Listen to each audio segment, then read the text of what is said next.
second, okay? Sure. Okay.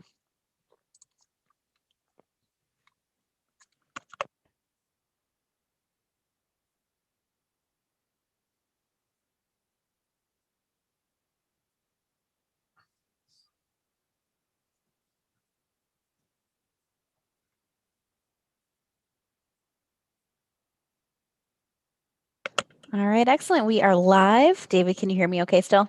Yes, I can. Perfect. Let me just give you a little quick introduction for our viewers, and then you can take it from there. Sound good? Yeah, and how long is this? I forget the duration. No worries. You have 30 minutes, and if you want to Okay. take some questions from the attendees at the end, I'll collect those as well. Sure. Okay. All right. Hello, everyone. Money Show is pleased to welcome back Mr. David Morgan, founder and precious metals analyst at themorganreport.com. David, we are excited to hear your insights on how private placement opportunities beget billionaires in the resource sector. The floor is yours. Well, thank you so much for the introduction. It's always a pleasure to be with the Money Show.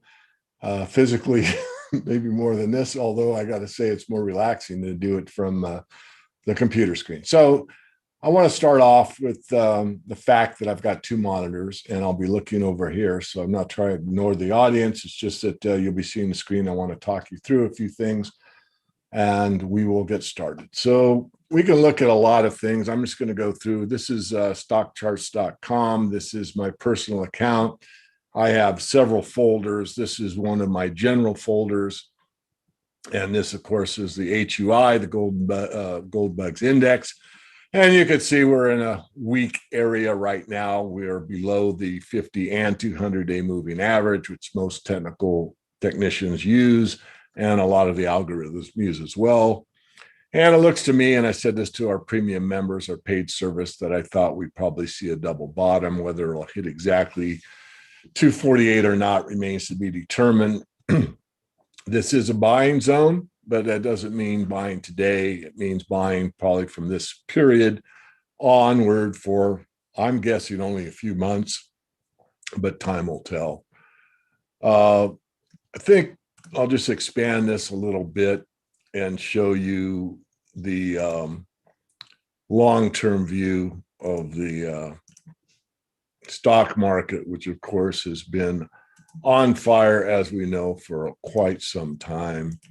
And it looks like there's just no stopping the stock market. I mean, this is a 20-year chart, as you can see. You go back to, 2001, you're up in this level where my cursor is, nice uptrend, nice modest. You had this dropout in the financial crisis that we're all familiar with, and it got hit hard, and then it recouped. It took a while. You got to look to about 2013 for it to come back to where it was back before the crisis hit in 08, but it did. And from that time, it started accelerating at a greater angle than the first one right here. And then we got a flattening out, another stronger uptrend. The angle's about the same as here. Had that dropout bottom in March when the illness hit, came right back up, definitely a V, and then we've been accelerated ever since. So the stock market has certainly been a place to be. But if we look at this against gold, and I'm not going to plot it because it'd take me too much time. I'm not real handy at doing this live. I can do it, offline. But if we plot this against gold, what we'd find is in this 20-year time frame, the S&P is up about 350%. And the gold chart during that same time frame is up 600%. So as much as everyone is stocks, and this is an acceleration mode, and obviously from especially the dropout bottom here, we're looking at 2,200 basis the S&P 500 to 4,400. That's a doubling from March. I mean, who could complain about that? But that makes those two supposition. So there we go. And I don't want to spend too much time on this chart because you dialed in to find out how to become, the billionaire secret with private placements. And I want to get to that. But I just want to go through a couple more charts real quick, and then I will just do a verbal looking into the camera on the situation at hand, which is how the billionaires become rich. So what do I show for a screenshot? I'll just show the website real quickly. This is our free newsletter. Just give me a first name and an email. You have to verify that. And the free list will put you on our mailing list. And then, of course, a lot of stuff that I do is on the blog, which I just touched on. There's some stuff over here. This is a gold and silver backed currency I'm an ambassador for. This is a savings program that saves in gold and silver bullion that you convert later for the premium. So it's good to accumulate near spot and then convert when the premiums are low, like they are becoming. The premiums are falling off in the metals. And this is for very sophisticated people that have a lot of metal that want to earn metal on their metal. And you can just click these and find out about them. Also, there's this that I paid for, the silver watch list. This is about 20 silver stocks. Some we have in the Morgan report, some we don't, but it gives you a quick overview. So going back, for those that are interested in what we do, there's a subscribe feature here. And this talks about, there's a video you can watch, talks about the basic premium service, the Morgan report. There is another service right here called the mastermind service. And that's where we use our fund managers, family offices, accredited investors, and those type of people that are interested in doing private placements or are allowed to do private placements. And we do a few of them. So this is the story on how you become a billionaire. Now, you're probably going to hear this from me, and I want to do it verbal. I don't want to put anything in writing. But there are well-known people and some funds that are in the mining space that have done extremely well. And the way it works in the private placement world is, some of you are probably well aware of this already, and some may not be. But on an initial startup, it's called the seed round. And so you can think of how you plant a tree. You put a seed in the ground, and that's the smallest thing that you need to begin to grow. We'll call it a business, or grow the tree. We'll use the tree as a metaphor for a business. So in the seed round, it's very restrictive. It's basically friends and family. And the restrictions are, you can only put in so much money. So let's say that you're a billionaire and you really like this project. I want to own 100% of it. You can't. It's restricted. So you can only own a certain percentage of it. And then after the seed round is accomplished, then comes the first round of financing. And that's what a lot of fund managers, family offices, and accredited investors are looking for. And that's usually their first opportunity to participate in a private placement opportunity, or what's called a subscription. So that is usually almost guaranteed to be profitable, because as these companies move forward, they always, especially in the junior mining sector, need more money, more funding. And so what happens in a lot of instances is that, let's say the seed round was at 5 cents, and certain people are allowed into that. And then that goes to, say, 20 cents on the first funding. And then a lot of, as I said, sophisticated investors come in. They like the management, they like the project, they like the location, looks like a good bet, and I'll call it a bet. And they proceed and they get their stock that's restricted. They have to be accredited. They have to fill all the forms on the subscription agreement, and they're also restricted. They cannot buy the whole gamut. In other words, the SEC is very clear, the Canadian government, most have come out of Canada, on the amount that can be participated in relative to the amount offered. So no one can be, push everybody else out. Although on the initial funding, you could have someone or some entity get a pretty good whack, and they fill up, sometimes are oversubscribed, which means if you're not one of the first to fill out the subscription agreement, you may be left out, or they're oversubscribed, and the authorities will allow a certain amount of being oversubscribed. So if you're trying to raise, let's say, $3 million and it gets subscribed to 4, usually they'll let that go, and all 4 million could come into the coffers of the company. So what takes place in some of the better known people in the industry is they usually get in as friends of the seed round. So that's something that almost no one else will see. They will not be in that, let's say, level of participation, which obviously if you're going to grow a tree, you can put a seed in the ground, you can water it, and sometimes you don't get a tree, or you just get a little sprout and it doesn't take off. I mean, a lot of these private placement opportunities don't do as well as you might anticipate. So I'm going to digress. I'm going to tell you how to do it logically, and then I'm going to come back and tell you how the system is, let's say, gamed by certain people, not illegal, just they know how to play the game extremely well, which if you are a accredited investor and have done these in the past, this may give you some more information. Hopefully it does. So on the seed round, there's a certain amount of people that are kind of always there, and they take place and buy. And then on the first initial funding, they usually buy into that as well. So they've got an average cost that's lower than anyone else that participates in the initial round. And then it usually goes up. You get a warrant with it. You got to hold it for 6 months. There are restrictions, as I said. And then it goes, let's say, from 10 cents to 20 cents. So a lot of these entities will sell everything that they put into it. So they put in, I'll just make up a number, 500,000. They'll sell the 500,000 and exercise their warrants, because the warrants are usually above the strike price of the initial offering. So let's say it was offered at 20 cents.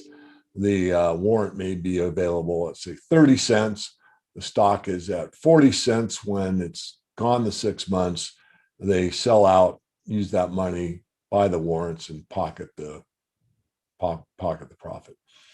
So there's a lot of problems with just betting a lot on some of these, because here's the deal. I'm going to use an example of 10. So from my experience, which is pretty vast, if you have an opportunity of 10 private placements in a time frame, we'll call it a year or 2 years, 3 or 4 of them will go to zero. 2, 3, or 4 will be a 200, 300, maybe 400% gain. And maybe 1 or 2 will be in that 500 to 10 or to 1,000%. So a few of those will definitely make you a lot of money.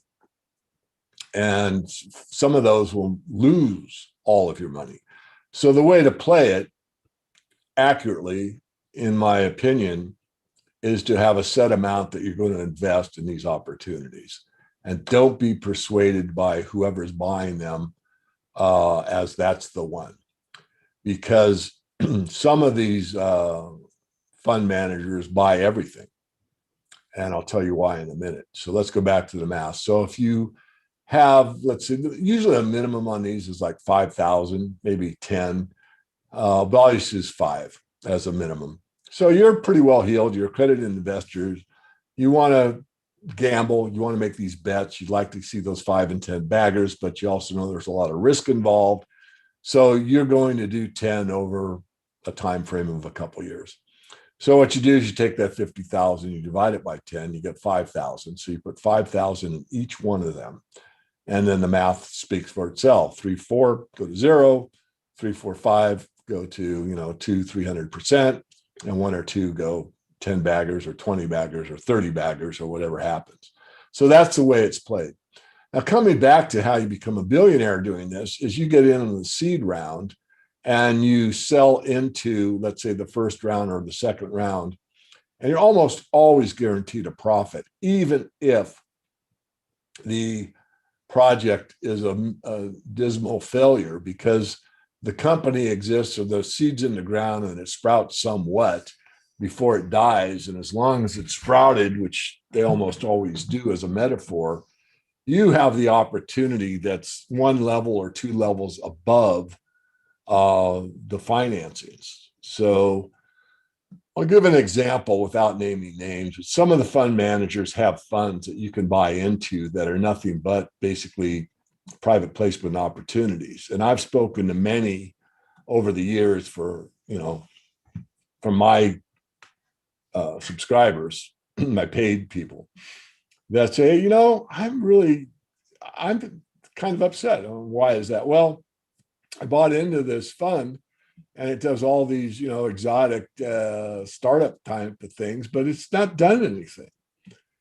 Well, that's because it's diluted. In other words, there's a lot of them. Remember, there's out of those 10 as my example, there's a bunch that do nothing and fail. There's some that do something and there's some that do well. But if you average on aggregate, you've got, I don't know, let's make up a number, 700 of those things. Well, that's probably too big a number. Let's you got 300 of those things. You're going to have a pretty average return. So that sounds great. It's an opportunity, but it's not as lucrative as you might think in the beginning. So the game is played by the very expert game players by basically getting in very early and getting out earlier, holding some usually. And if they're real big winners, they usually can buy back in at a higher price, knowing if you do the analysis correctly. And of course, these people have expert analysis in their firm, so they could be out on just a profit motive only, and then determine later that it's still very, very undervalued and come back in the regular market, let's say, because once these companies are financed, they become publicly traded entities over time. So the private placement subscription agreements are there in the very beginning, and then it gets a public market, so it's going public. So it's a very lucrative situation if you know what you're doing, but you've got to do it right. And you don't want to, in my opinion, bank on it as being the best way to invest. It's a way to invest. It's certainly a way that has been overemphasized in my view. Almost anybody in my space, meaning the gold, silver, resource, newsletter business, overplays the buy juniors, buy juniors, buy juniors.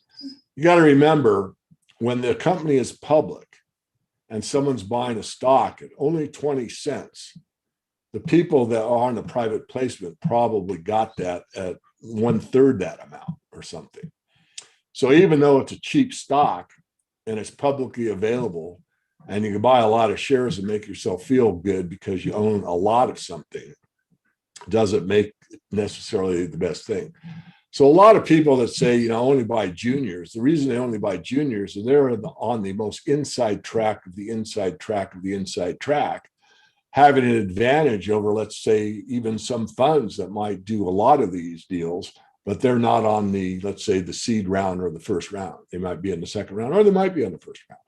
But I think you get the gist of what I'm saying, that if you are the first one to bet on the horse and it's going to run around the track, but you don't know exactly if it's going to win or not. But as the race starts, you see that it's not doing too well, but there's still people willing to bet on it. Of course, you can't do this in a horse race. I mean it as an analogy. And you can get some of your money back, you'll do it. And that's what happens with somebody. So it's, again, something that I think is set up, in my view, correctly.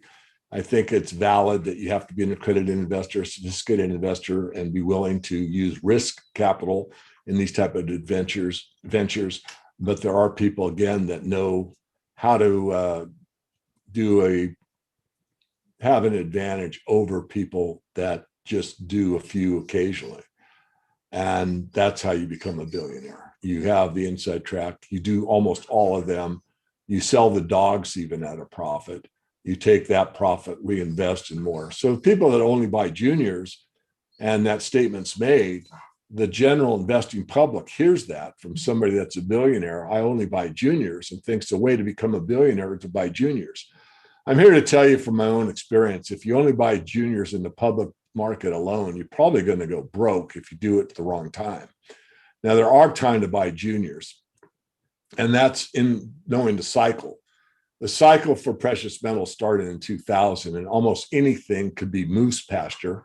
Moose pasture is a metaphor for a piece of land with a mining entity name on it that's a public company that you can buy for pennies, and it has absolutely nothing on it except moose poop. But the sector is so hot that the stock price goes from 10 to 20, or go from 10 cents to 20 cents to 40 cents to 60 cents or whatever. I think Doug Casey did one of the best talks about the sector early on in the early 2000s at one of the gold shows I was participating in. And he said, all of these companies out here, some have merit and some don't, but it's not going to be a function of who has the greatest resource in the ground or discovers the greatest resource in the ground. It's going to be a function of how the promoters promote the company. And in that part of the market and the timing of the early stage, that's a true statement. Then we get into what I call the tough part of the market, which was probably 2007, 8, during the financial crisis. A lot of those companies just blew away. They were worth nothing, zero. But you had an opportunity to make money in them. And then during the tough times, only the producers or near producers can hang on because they've got the real asset. So it sort of weeds out. We are going to witness probably the greatest speculative opportunity in the junior sector ever. And a lot of these people that say only buy juniors will be right. They'll be absolutely right, but you got to time it perfectly. I think that that space already has a fair amount of opportunities that are there. Some are worth your investment and some aren't. But it's very difficult to select these because only 1 out of 4,000 actually becomes a mine. But it doesn't mean that the promoter can't get that stock to move based on news flow, one good drill result, maybe 2 or whatever. I'm not trying to put down the industry. I mean, absolutely requires the entrepreneurial spirit to go out and find new deposits. That's an absolute requirement. The industry would die without it. What I'm trying to caution you on is the amount of risk is not always commensurate with what you hear. If you hear I only buy juniors and you only do, if you could pick that 1 out of 4,000 consistently, you will get rich, but most people can't. So if you own a lot of them, you own 100 of them, you're going to dilute your returns. If you own a few, you may pick the wrong ones. So there's sort of a balance. And there's a balance in the overall portfolio from my studied view, where I put big money in big companies, medium money in mid companies, and I speculate with money I can afford to lose in the junior sector. We do offer them for our mastermind clients from time to time. If you're looking for every private placement opportunity available, I'm not the one to subscribe to. I'm very picky. I tried to weed out those seeds that are not going to grow and find the ones that I think have the best chance of being watered properly by people that have done it in the past. Correct management, correct land package, good jurisdiction, large elephant type situations that are district plays rather than we're going to go out here and drill over here. And this thing's been passed between companies 7 times and the name's changed 7 times. And they'll tell you there's been $30 million worth of money put into this project. Yeah, we've drilled $30 million worth and really haven't found anything. I think I'm staying away from that one. Anyway, I think I've said enough. We've got some time left, so let's start getting into the questions. Sure. Thanks, David, by the way, for sharing your awesome insights on this. That was awesome. All right, first question. It's kind of not quite what we've been talking about, but Jennifer wants to know if we consider that $18 as a long-term support level for silver will likely not be tested. What are the important intermediate support levels that would present a buying opportunity for silver stocks? 22. It doesn't have to be 22.00, 22.17, 21.92, somewhere in the 22 range. I will be buying. Gotcha. So far, that's the only question that came through, but I do want to let, there's a lot. Oh, here we go. I got another one already. All right. In your view, within a silver equities portfolio, what is a reasonable allocation in terms of percentage among major, mid-tier, and junior producers, developers, exploration, and royalty and streaming companies? Did you get all that? Yeah, I did. No, I think it's a great question. And this is not a sales job. It may sound like it, but when you do subscribe to the Morgan Report. The first thing you get is a PDF. And I think I made a video as well called How to Use the Morgan Report. So I go through and use a hypothetical, $100,000 portfolio, whatever it is. And I say, this much goes in the metal, and it's this much gold and this much silver. And if you're aged this, it would be like this. If you're aged that, you would do it like that. Now, with what's left over, you put into the resource sector on the equity side. 70% goes into top tier, cash rich, unhedged mining companies. Most of those that are listed in the Morgan Report are royalty companies, but we do treat some as equal to royalty companies. So in that, you would spread out. I think I've got 6 in there. We suggest picking 3 of those, and we rate the company so you kind of know at the time you subscribe which are the 3 top ones. People should pay up. Cheap stocks are cheap for a reason. So that's 70%. Then you have 20% that goes into the mid tiers, the junior producers that are my favorite sector, but I don't bet a lot of money on them. This is where you're an up-and-comer, you've got a deposit, or you're mining a deposit, you have room to growth because you're going to be mining more and more material till you meet the conditions of your milling capabilities or whatever. But you also have exploration potential on top of that. So you've got, cash flow coming from your project, but you also haven't explored the entire project. So cash flow can pay for further exploration without diluting the shareholder. And the last one is speculative. So that's 10%. So if you have a $100,000 portfolio that's divided to the mining equities, so I'm not counting the physical that I recommend, then 10% of that would be 10,000. And usually I have around 10 speculations. So that would be $1,000 each. And I say equal money into all of them, or you can pick 3 or 4, but you don't want to, you don't want to put a lot of money into a rank speculation. Now, what I do and no one else does to my knowledge, and I may be misspeaking this, I don't know of anyone that does it. When I have a speculation, you bet money you can afford to lose. So if you have 100,000, losing 10 grand, if all 10 did nothing or all went to zero, you'd probably be upset, but they're not. As I said earlier, these aren't private placements, although they were, some of them were at one time. They're still viable companies, and you might be down 50%, but you can still get half your money back. Some are up. Some are, so it's like I said, with 10, you got some big winners, some losers, and some that performed okay. But if that company becomes a real company, then I teach to go ahead and buy it at a higher price. So for example, we had Western Copper on the list, which was changed its name to Western Silver, and immediately got a bump because silver is more valuable than copper, even though it's the same deposit. They drilled and discovered the Penasquito mine. So it became a mine. So the stock, I forget the numbers, but it went from like 20 cents to $1.20 or whatever. And I told everyone that subscribed that it was a better buy at $1.20 than it was at 20 cents. People said, wait a minute, why would that be? Because at 20 cents, you're buying that 1 in 4,000 lottery ticket.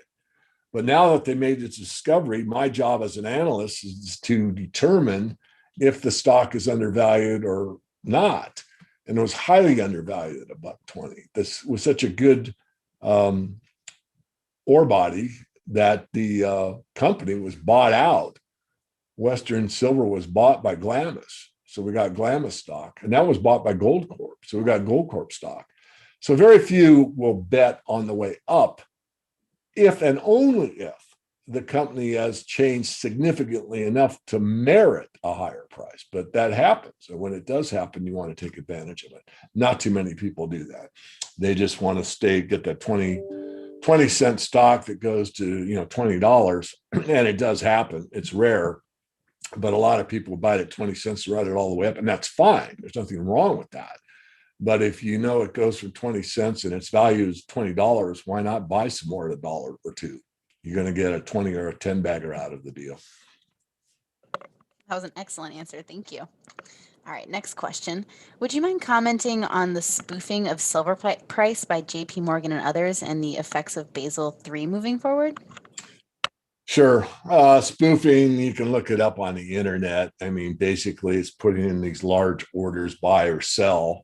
Usually they're noted on the sell side. So the market knows everyone does electronic trading now. There's really no floor trading. They see these big sell orders, so they spoof to spook the market. So someone holding will say, oh my God, they're going to sell that much. It's going to drive the price down. I'll sell. And then they remove the order. And so they've gotten someone to cough up their position just by pretending to sell a great deal. That's spoofing in a nutshell. And what was the second part of the question? I'm sorry. No worries. It was the effects of Basel, BASEL. Oh, yeah. Basel 3. I think I have it on my other screen.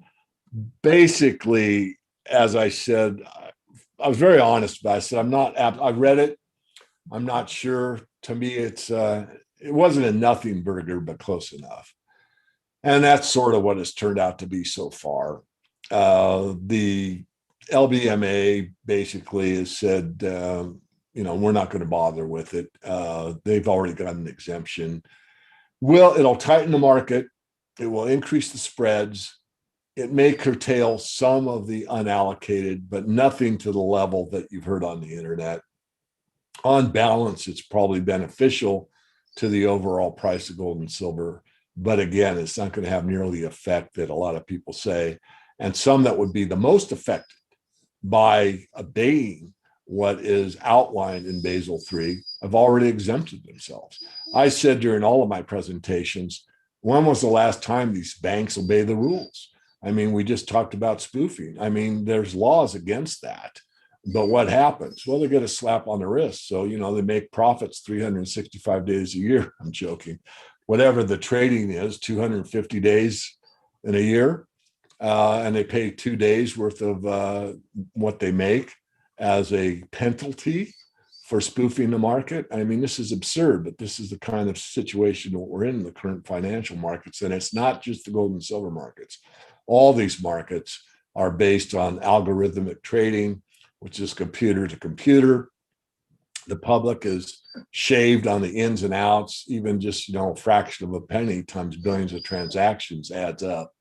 So not to retreat and not invest and not just be aware that it happens. It's part of if you're going to play the game, the more you know about the game, the more skilled you can become. And you're not going to get around it. So I accept it. I don't like it, but I accept it. I just look at it as cost of doing business. But there's a lot to understand that could cause you to say, well, I'm just not going to play it. I don't want to be, taken advantage of. Look, everybody is in this modern financial system, some ways more than others, and there's ways to mitigate it. So there's my answer. Fantastic. Thank you. And let's squeeze one last question in because this looks like a good one. They want to know, what would you call your best of the best picks among the primary silver companies? Oh boy, that's a tough one because it does vary. It ebbs and flows. I'll just say Silver Wheaton. I mean, who doesn't want to buy silver at $5 the ounce? Well, Silver Wheaton has a contract to buy silver at $5 an ounce. It's a royalty streaming company, and it does gold. It's Wheaton Precious Metals now, not Wheaton Silver. I might have misspoke. But that's a pretty good company for the long haul. Awesome. Thank you. Well, that puts us over time. And thank you so much, David, for joining us and sharing your insights on all of this. It was a fantastic presentation, and there's lots of thank yous in the chat for you. Okay, great. Well, thank you so much. I appreciate it. Absolutely. And thank you to the audience for your great questions. We hope you enjoy the rest of the show. And David, you have a wonderful day. I will. Thanks.